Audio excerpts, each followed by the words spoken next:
Bonjour et bienvenue sur le plateau des Changemakers. Aujourd'hui, on va parler de transformation managériale et RH avec Gilles Verrier. Bienvenue Gilles. Merci. Alors Gilles, tu es fondateur du cabinet de conseil spécialisé en RH Identité RH. Tu es également professeur associé à Dauphine. Tu as eu d'autres vies avant puisque tu as été DRH et tu as sorti un livre justement sur les tendances RH qui s'appelle Les RH en 2030 aux éditions Duno. Bienvenue sur le plateau. Merci. Donc, je suis ravie d'avoir un expert parmi nous. Je voudrais que tu m'expliques un petit peu déjà ce que tu fais comme conseil à tes entreprises et surtout qu'est-ce qui change aujourd'hui dans le management. Alors, on intervient en conseil avec mon équipe sur toutes les thématiques qui peuvent être gérées par un DRH de fait. Donc ça va être à la fois ce qui relève des RH proprement dit, les processus RH, une stratégie RH, mais ça sera aussi des questions d'organisation et puis bien évidemment tout ce qui relève des pratiques de management qui occupent une partie de notre activité. Voilà pour aller vite. Ok. Et alors est-ce que tu peux nous expliquer un petit peu ce que tu as vu, ce que tu constates, quels sont les grands changements du management de nos jours ? Ce qu'on constate, nous, c'est une accélération de la transformation du modèle managérial. Si tu veux, ce dont toutes les entreprises ont hérité, c'est du modèle néo-taylorien. Il y a une vraie cohérence à ce modèle, il a une vraie efficacité. À partir du moment où l'enjeu, c'était l'industrialisation de masse, on devait avoir quelques décideurs, beaucoup d'exécutants. Et là, pour le coup, ça appelait un management descendant, ça appelait du contrôle. Aujourd'hui, on sait bien que l'environnement de l'entreprise, il est plus le même. On sait bien que ce qui est rare, c'est plus le produit, c'est le client, et qu'il y a un véritable enjeu à ce que chacun dans l'entreprise puisse, en situation, prendre des décisions, faire preuve d'intelligence des situations. Et donc, ça appelle, au lieu d'être sur de l'exécution, au contraire, de la mobilisation, de l'initiative. Ça appelle des collaborateurs qui sortent du cadre, qui sont en capacité de faire preuve d'autonomie. Et donc, on passe d'un modèle qui était basé sur l'exécution, un modèle managérial où on donnait des ordres, il fallait s'aligner, à un modèle où, au contraire, l'enjeu, c'est de développer l'autonomie, la responsabilité et d'être complètement dans des logiques de confiance. Je vais peut-être illustrer mon propos par un exemple vécu.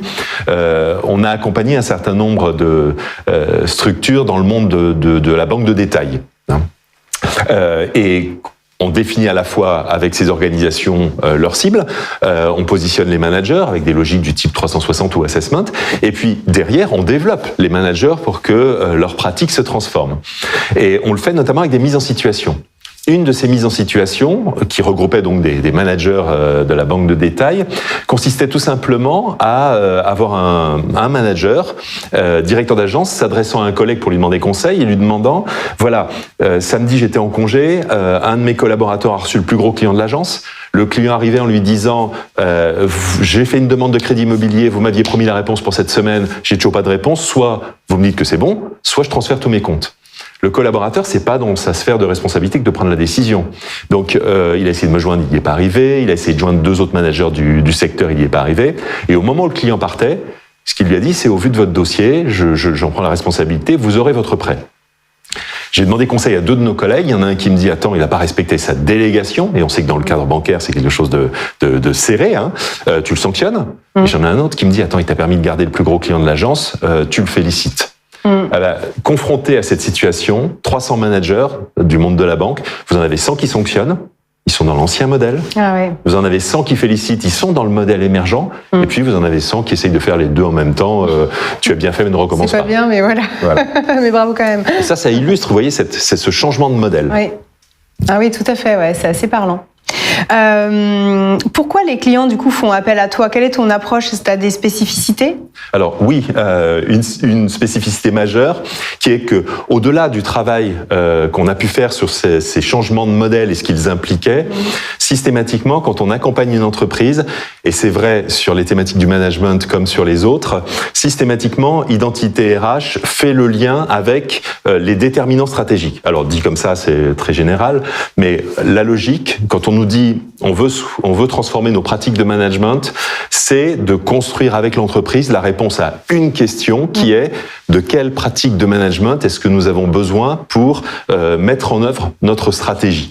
Et ça suppose d'aller assez loin dans l'analyse à la fois du positionnement marché de l'entreprise, de son business model, de ses axes de développement. Je vais prendre un exemple pour illustrer ça. Quand un groupe comme Danone, qui sur ses marchés, avec ses clients, a fait de la vitesse son facteur de différenciation, forme ses managers, si on veut être rapide, il faut déléguer, il faut laisser la main sur la décision à l'ensemble des collaborateurs, et le manager doit donc faire monter en compétence ses collaborateurs, mais ensuite leur laisser les mains libres. Je prends un autre exemple.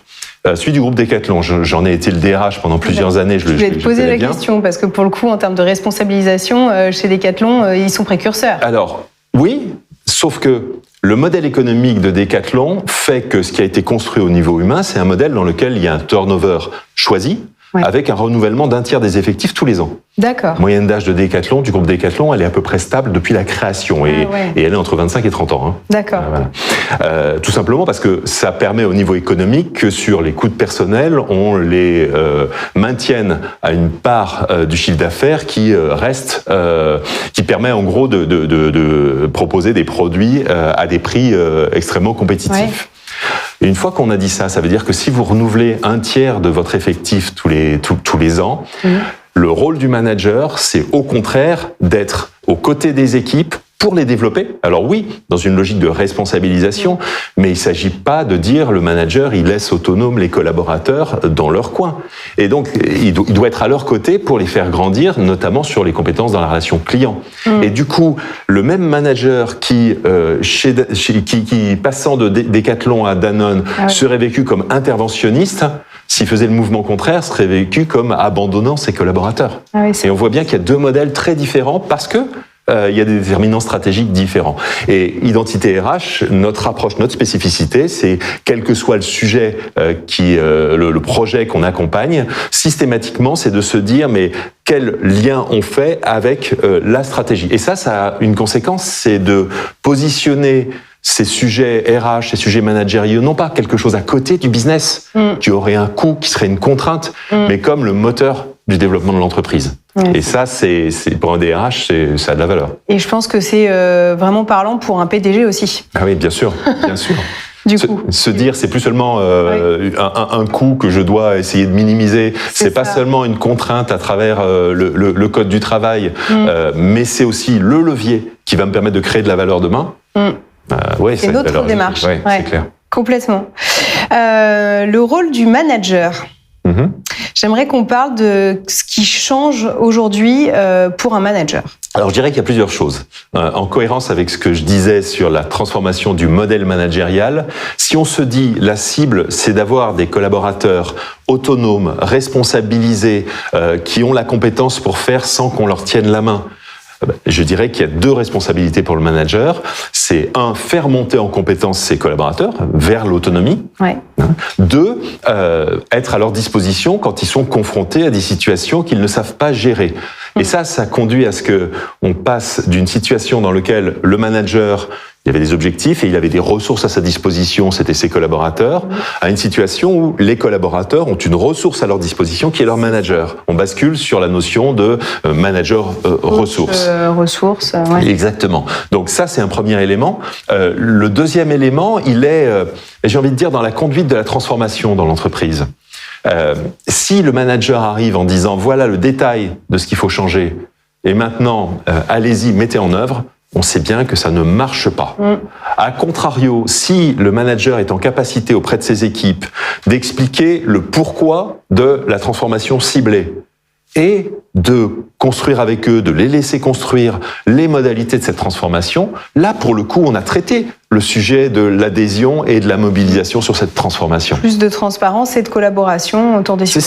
C'est ça. Et pas seulement en disant donnez-moi vos idées, mais en étant sur voilà la cible, maintenant allez-y, prenez des initiatives. Lâchez-vous.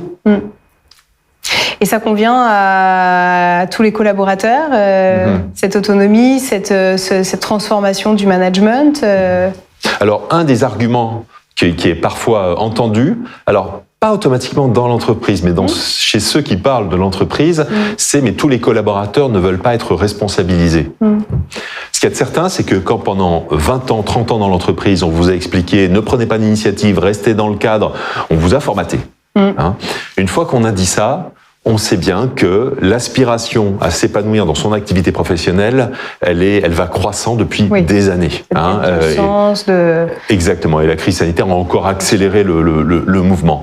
À partir de là, si on est en capacité de mettre en évidence ce que ça va apporter à la personne, oui, on rentre dans des logiques où la dynamique, elle prend. J'ajouterai un élément, c'est que à la fin du 19e, le conducteur de diligence qui dit moi je veux continuer à être conducteur de diligence, on peut l'entendre un temps, puis il y a un moment où il faut lui dire mais on n'a plus besoin de conducteur de diligence. Et si tu veux pas changer de métier et te former, il va y avoir un problème. Les collaborateurs aujourd'hui qui disent moi je veux juste exécuter, je veux pas prendre d'initiative, oui mais c'est plus ça dont les organisations ont besoin.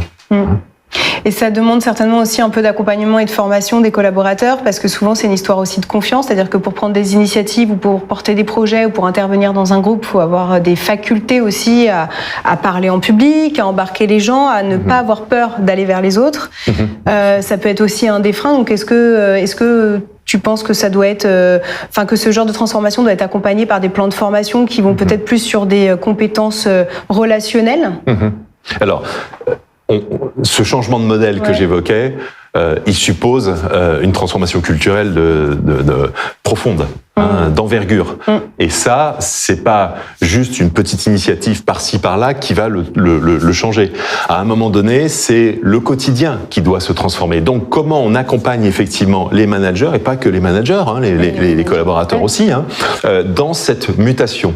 Comment on les challenge sur certaines de leurs attitudes. Comment le manager qui a pris l'habitude, quand un collaborateur lui pose une question, de dérouler ses réponses, allez, tu notes, on lui apprend le questionnement. Comment on apprend des démarches du type le feedback positif, feed forward, comment on apprend ça? Comment on challenge des affirmations qu'on entend encore si souvent dans les entreprises du type « la confiance n'exclut pas le contrôle ». Il faut arrêter avec ça. Je parle pas des contrôles obligatoires, réglementaires ou sécurité. Je parle du contrôle managérial. Si on a confiance, on contrôle pas. Moi, ma compagne, j'ai confiance, je vais pas aller la contrôler. Ouais, mais c'est vrai que de toute façon, tu l'as dit au début de cette interview, mais ce qui est important, ça reste quand même la confiance. Bien sûr. Il y a la vraie transformation, elle est là aussi, quoi. Et elle se construit, cette confiance. Je fais pas partie des naïfs qui disent systématiquement, mais de la même. Finalement, tu changes l'organisation. Oui. Pour permettre cette confiance aussi. Alors, c'est à la fois, je travaille sur les comportements, et je développe les soft skills, ça c'est la dimension culturelle, et puis je travaille sur la dimension organisationnelle, au sens les modes de fonctionnement, les processus, pour là aussi alléger et pas être sur des logiques de contrôle et de décision sur X niveau.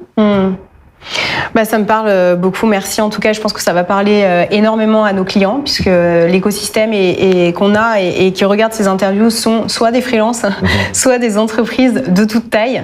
Donc, c'est un peu la préoccupation du moment.